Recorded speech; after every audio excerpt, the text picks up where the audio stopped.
There's a classic French spring dish of asparagus and morel. Morel being little wild mushrooms that look something like this, but these are dried morel. I made some adaptations here. It's still pretty French, but it's a lot easier than the original and a lot cheaper too.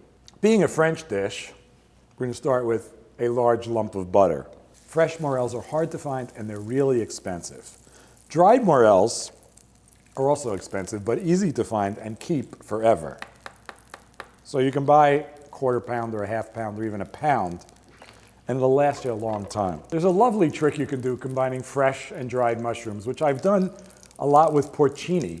This is a dried porcini, or a cep as the French call it. And that is to combine fresh mushrooms, even button mushrooms will work, with some dried mushrooms. And the dried mushrooms and their liquid lend a lot of their flavor to the fresh ones. So here we're using fresh shiitakes, which are much more flavorful than button mushrooms. We're going to cook them with a large pinch of salt and 4 morels. Now the way you reconstitute any dried mushroom is to take it and soak it in boiling or at least really hot water. You see they're soft, quite flavorful, not with the black intensity of fresh morels, but really nice. I forgot that we wanted to put in some chopped shallot or onion. And we just want to cook this all until the mushrooms are tender, which will take another minute or so.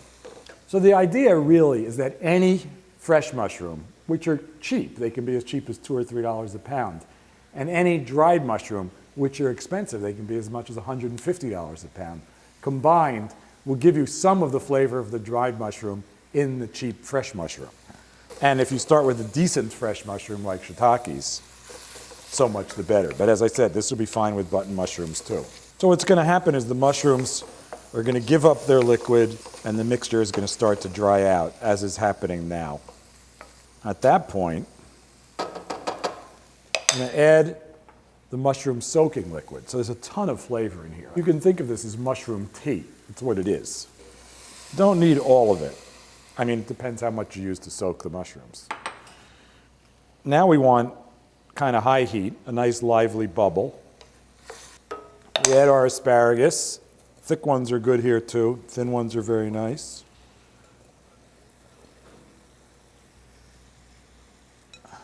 Now we're going to steam this for, say, 2 minutes until the asparagus just start to become tender. Beautiful. Might have been 3 minutes. Might have been too long also. No, just right. Now we're going to add cream, because this is a luxurious French dish. I might want more, but that's probably enough. Ah, how's that look? So now you have shallot, 2 kinds of mushroom, butter, mushroom soaking liquid, cream, and a little tarragon. Very little. Tarragon is strong. It should be a little saucy. Sorry to tell you, but it needs more salt. I know I get criticized for using too much salt, but I guess I could turn this off. You can put a couple little tarragon leaves on here, or parsley, just for attractiveness' sake.